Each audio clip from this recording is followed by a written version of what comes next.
Hey everyone, it's good to be back. I wanted to take this opportunity to wish everyone a happy Labor Day weekend. Um, I wanted to talk with you about something I get asked a lot about as a spirit medium, and that is how do I connect to my loved ones and pets on the other side. Um, so I always tell people there are a lot of misconceptions out there about what a medium actually is. Um, I even get prospective clients who contact me, and they'll ask me, "Do you read tarot cards, or can you tell me about my career?" And yeah, I do have those predictive abilities, but a medium is someone who really has the ability to take their psychic abilities to the next level. They really, when we say we're being a medium, when we're acting as a medium, we're really connecting with people and with pets sometimes who have passed on to the other side, what we call the spirit world, or what some people might call heaven, or whatever term you want to use. Um, so I always tell people, there's no mysticism involved in this. I mean, uh, anybody has mediumistic ability to some level, and can develop it if they want to. Um, so my own journey into mediumship was kind of a, and some of you may already know this story if you follow my YouTube channel or my Facebook page. Um, but my own journey to mediumship was really unexpected. I mean, I didn't spend my childhood, thinking, man, someday I just really want to talk to people who have died. It didn't work out that way. I think of myself, as a medium. I always tell people, there's not anything like special that I'm doing. All I'm doing is really acting as kind of a telephone between the physical world, the client sitting in front of me, and their loved one who has passed on to the other side. And so I always ask people who are asking me about mediumship, have you ever maybe gone into the kitchen and just for a split second, like you think you smell your grandmother's a cherry pie that she used to bake, or maybe you're alone in the bedroom and all of a sudden one night, it's almost as if you hear your deceased father whistling the song that he always used to whistle. So that's really what we do as mediums. Like, we really tune into those very subtle energies, because that's really how the spirit world communicates. They operate on a much higher vibration than the physical world. They don't have all the day-to-day worries that we have here. So really, I just kind of attune to that, and I say whatever they're showing me, whatever feeling I'm getting, the sensations that I get. They usually don't even make sense to me, because, well, the message isn't intended for me. It's intended for the person I'm sitting with. So I always say, when I got into this work, I started having communication with the spirit world when I was very young. When I was about 4 or 5 years old, I think, is when it first began.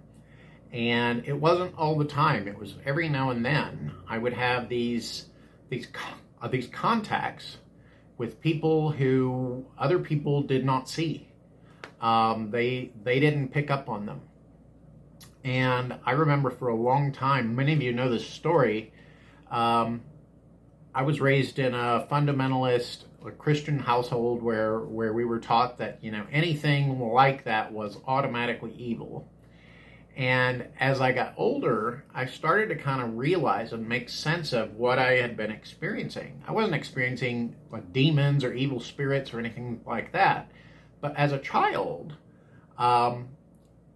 communication with people who have passed, when other people in the physical world don't perceive those beings, that can be really scary for a young child. Like, you can feel really alone. And I think that's how I felt a lot of the time. I felt very alone. I felt very, very confused by my abilities. It didn't line up with what I was being taught in the church. So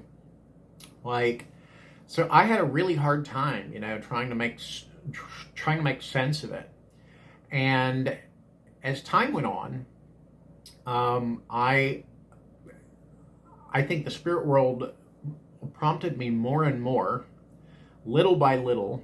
Didn't happen overnight, but little by little, they prompted me more and more to kind of investigate the spirit side of life. When my great grandmother passed, and my great grandmother and I were extremely close. She was like a mother figure to me. She took care of me a lot when I was growing up, and she always used to tell me when I was a little boy. She said, "I want to live to see you turn 21 years old." And she passed away when I was 21 years old. And it was so funny because, I still have a little baby blanket. I'll show it in a future video. But I have a baby blanket that she made me when I was born. I was born 3 months premature. And she made this for me 44 years ago. I still have it. But when she passed, I had a really hard time, trying to come to terms with the fact that she had passed. I had all of these feelings of guilt. Why wasn't I there? I should have been there with her. And it took me a really long time to kind of start to realize I wasn't meant to be there with her when she passed. She knew that it would have been too painful for me, too difficult for me. And I consider that a profound gift from her. She was protecting me even in her passing, even in her transition to the spirit world. I'm feeling a little choked up even talking about this. But I remember I went to a couple of mediums at first, and I didn't walk away super impressed. I think the first couple of mediums that I went to, I was actually trying to test them, like if they really are talking to the spirit world, well, I'm gonna really test them. They have to tell me the something specific that I want to know in order for me to know that this is legit. And so I think sometimes, that skepticism, it's a natural part of our coming to terms with the spirit side of life. And I certainly went through it. But I also think it gets in the way of being able to really hear from our loved ones in spirit. And so, unbeknownst to me, at the time, I think I was actually putting up walls to being able to connect with the very person I most needed to connect with. And I went to a medium, a couple of years later. I just kind of tested it out here and there.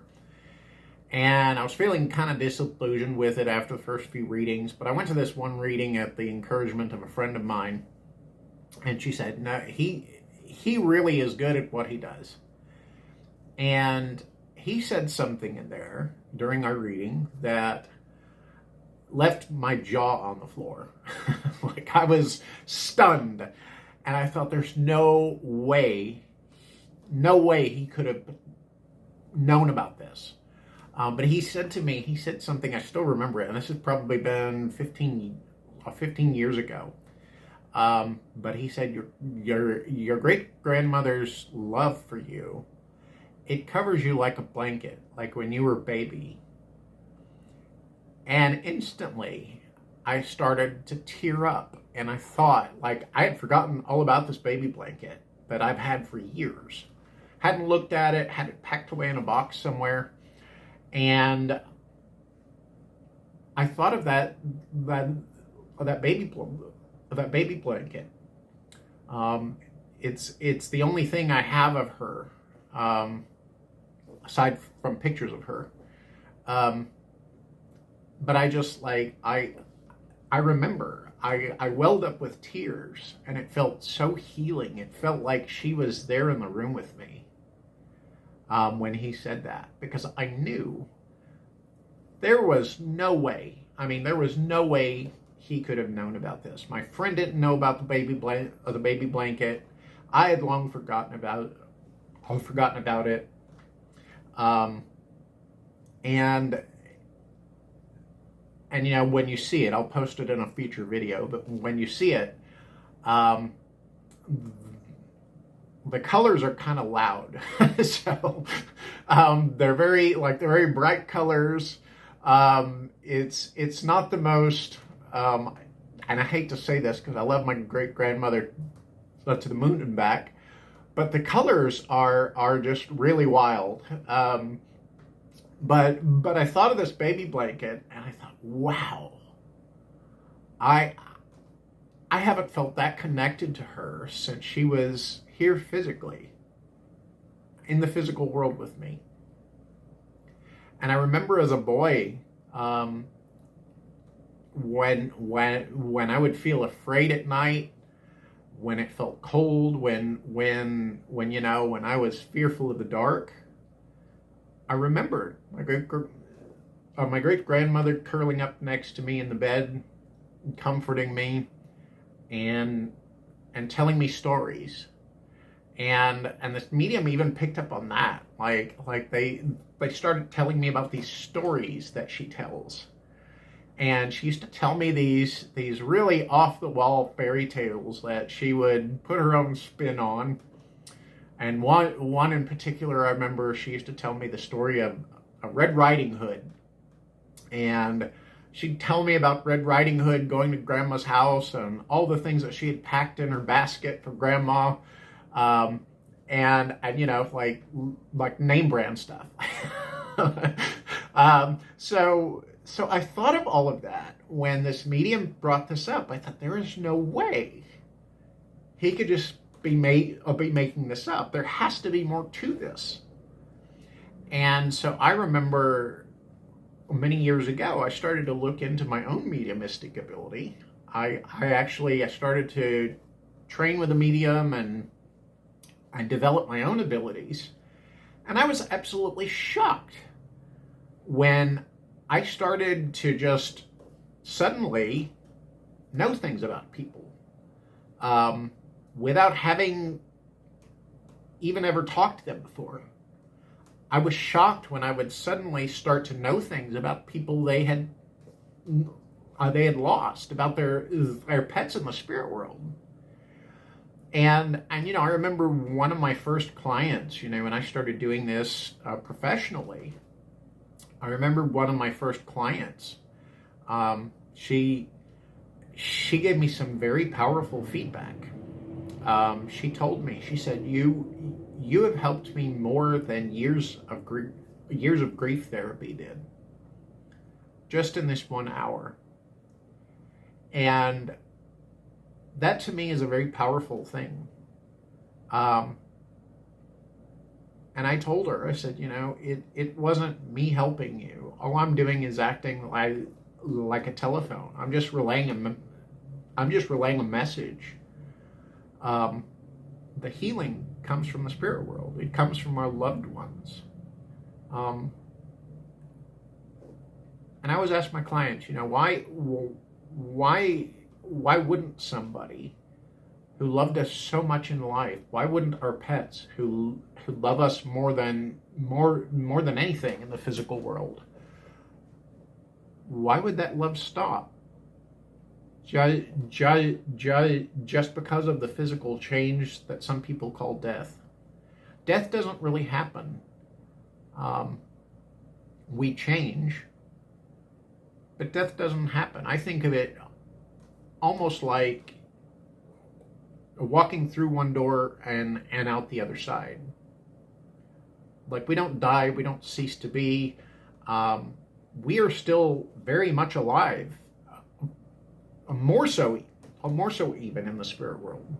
We are more truly ourselves in the spirit realm, because we're not encumbered by this physical constraint, a body. We're not encumbered by the day-to-day stresses that we have here in the physical world. We are in the spirit world who we've always been and always will be. We're eternal beings. We are, I always tell my clients, we are facets of the higher source, what some people call God, or creator.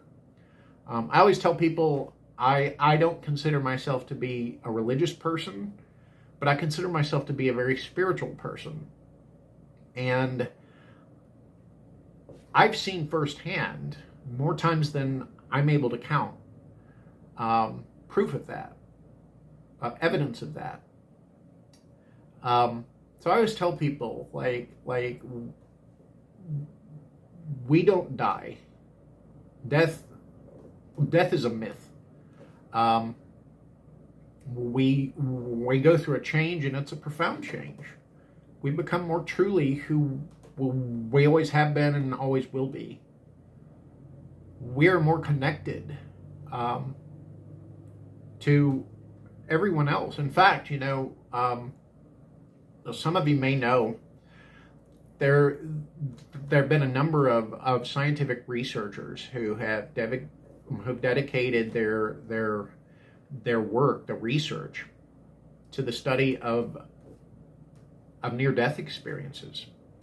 People who have been, medically pronounced dead, but then, typically within a short period of time, although there have been some instances where it's been longer, they're resuscitated. And one thing they almost all report is that during the change called death, they are able to review their entire lifetime. Like, they review all the experiences that they had, and not just from their own perspective, but from the perspective of everyone else involved. Your neighbor up the street, your employer, your parents, your former spouse. We suddenly understand all of the things that we did with them and said to them from their perspective. We have greater ability to really empathize with them. More connectedness. I always tell people we're all one. Like, we have our individuality, but we have a common link as well. And that link is love. And I think love is what really makes mediumship work. Love is the only eternal in this universe. And so, I think for myself, once I kind of allowed myself to set the skepticism aside and to really just sit with that feeling of love, it's been the most beautiful thing I've ever experienced. I talk to my great grandmother all the time, and every now and then I'll catch a glimpse of her, or I'll hear her singing in her cracked voice, like she used to when I was a child. Or my grandmother, who passed last September. I mean, sometimes I'll sense her around, tucking me into bed at night like she used to when I was a child. Or I'll feel like the pressure of her hand on top of mine, reassuring me. And we all have that ability. We all have an immense amount of love that constantly surrounds us, that we cannot physically see. All we have to do is learn how to tap into it. I would certainly be honored to talk with any of you more about this. To me, this is a very personal and very emotional issue. But I really Like, I really do think, because we're all part of the same. We're all part of source, is the term I prefer to use. But we're all part of that source. And all we have to do is know how to tap into it. If you'd like to find out more, please feel free to follow me on my Facebook page, on my YouTube page. Feel free to reach out to me via email. You can reach me at briansharplpc@gmail.com. That's Brian with an I and Sharp without an E. But I look forward to seeing each of you next time, and please, I'd love to know if you have any mediumistic experiences yourself, times when you felt like the other side has connected with you in some way. I'd really love to hear about that. Feel free to reach out to me. Feel free to comment. I'd be happy to talk with you about those experiences. I hope everyone has a great Labor Day weekend, and I'll catch everyone next time. You guys take care. Peace and love.